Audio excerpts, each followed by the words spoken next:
Assalamu'alaikum to everyone. Islam teaches that the Day of Judgment is a certainty. Though no one knows the exact time except Allah, He has revealed signs that will precede this great event.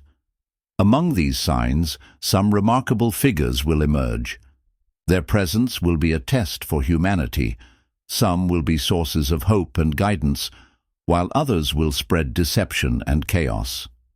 Every Muslim is reminded to strengthen their faith and trust in Allah when these signs begin to appear. In this discussion, we will explore 5 significant figures who will appear before the last day. Let's begin. Number 1. Imam Mahdi, the guided leader. The first figure to emerge before the Day of Judgment is Imam Mahdi. His arrival is prophesied as a sign of hope for the Muslim Ummah. Imam Mahdi will appear when the world is filled with injustice, oppression and corruption. Wars, divisions and moral decay will be widespread, and faith will be at its weakest. Imam Mahdi will be a just ruler, bringing peace and unity among Muslims. According to authentic narrations, his leadership will last between 7 to 9 years. During this time, Islam will regain its strength, and justice will prevail. The Prophet Muhammad, peace and blessings be upon him, said, "If only one day of this world remained, Allah would lengthen that day until He sends a man from my progeny whose name will match mine, and he will fill the world with justice just as it was filled with oppression." Sunan Abu Dawud. This hadith highlights that Imam Mahdi will restore justice at a time when oppression dominates the world. He will lead Muslims towards righteousness and prepare the world for the arrival of the next great figure, Prophet Isa, Jesus, peace be upon him. Number 2. Dajjal, the greatest deceiver. One of the most feared figures in Islamic prophecy is Dajjal, also known as the false Messiah. The Prophet Muhammad, peace be upon him, described Dajjal's trial as the greatest fitna, test, to ever befall humanity. Dajjal will emerge from the eastern region between Khorasan and Isfahan.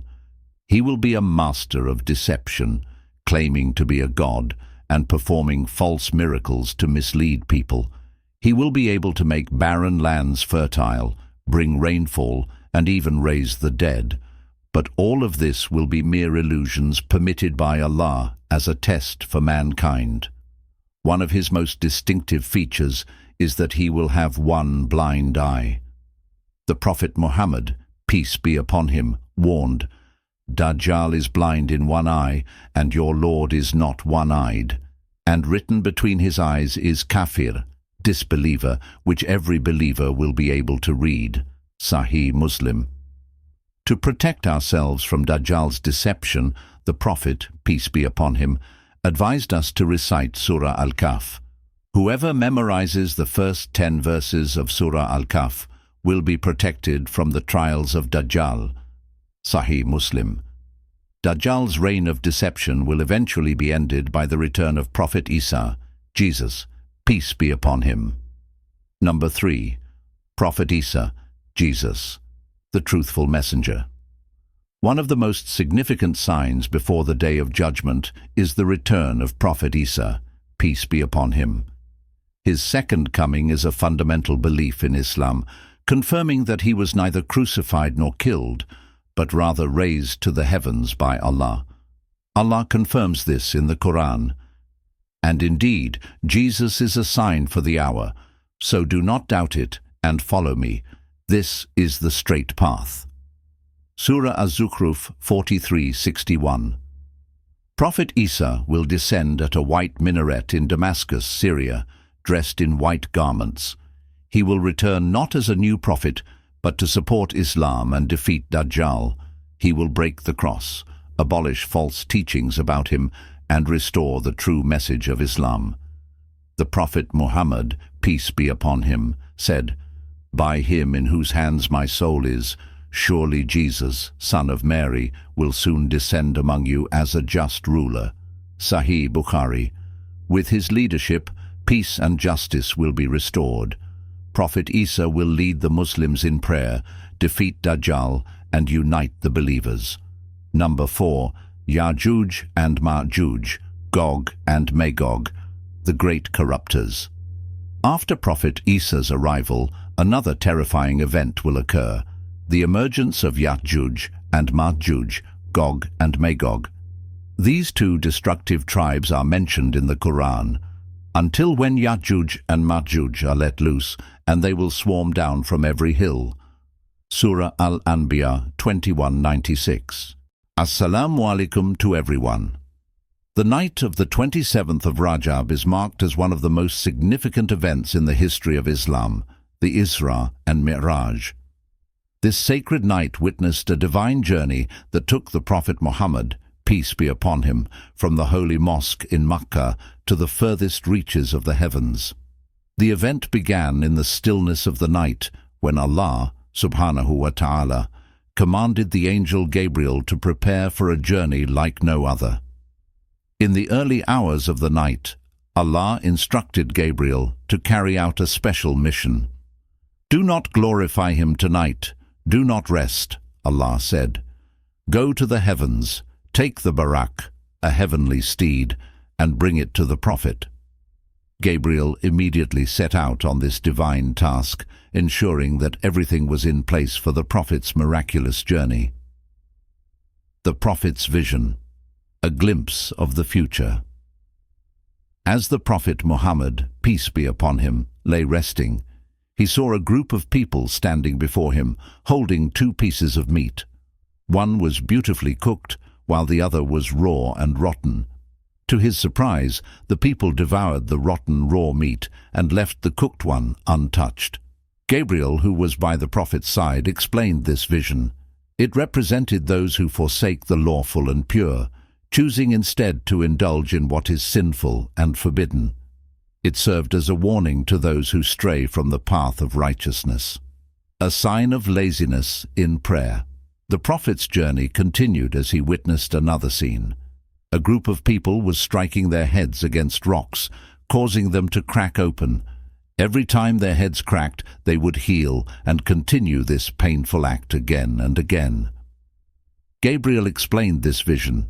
It depicted those who neglect their prayers and delay them without any remorse. On the day of judgment, such people will face a punishment like the one in the vision. A terrifying vision of the reluctant zakat payers. The Prophet, peace be upon him, was shown another group of people, naked except for a small cloth covering their private parts. They were eating thorns from trees that smelled foul, along with the bitter fruits of the zakum tree and stones from hell. Gabriel informed the Prophet that these were the people who had withheld their zakat, refusing to fulfill their obligation to charity. This vision was a stern reminder that the wealth one hoards will become a source of torment if not used to help others. The burden of responsibility. As the journey progressed, the Prophet, peace be upon him, witnessed a man struggling to carry firewood. The man could not bear the weight, yet he continued to add more wood, never reducing the load. Gabriel explained that this represented those who accept responsibilities beyond their capacity, failing to fulfill their obligations, but still choosing to take on more. The heart cleansed and the prophetic ascension. After these visions, the Prophet Muhammad, peace be upon him, was guided to the well of Zamzam, where he was prepared for his miraculous journey. The angel Gabriel laid him down and with great care cut open his chest, removing a black lump, the seat of Satan's whispers. The Prophet was purified, and his heart was filled with wisdom, faith, and knowledge. This procedure caused him no pain. Once his body was cleansed and prepared, the Prophet, peace be upon him, was given a divine steed, a creature known as Barak. This majestic animal was larger than a donkey, but smaller than a mule, with wings on its thighs to help it move at incredible speeds. As the Prophet mounted Barak, it became still, waiting for the journey to begin. The journey to Al-Aqsa. The Prophet, peace be upon him, began his journey, accompanied by Gabriel. As they ascended into the skies, the Prophet passed several significant places, each representing a pivotal moment in the history of prophethood. In one location, he encountered a group of people who were planting crops. As soon as they harvested the crops, the plants would regrow, even more fertile than before. Gabriel explained that these were the people who fought in the way of Allah, whose good deeds were multiplied, ensuring their reward would never decrease. A message of purity and faith. As the journey continued, the Prophet, peace be upon him, was taken to a place where he encountered a sweet fragrance. Gabriel revealed that the fragrance was the scent of the righteous, specifically the mother and children of Prophet Musa, Moses, who were martyred by the tyrant Pharaoh for maintaining their faith in Allah.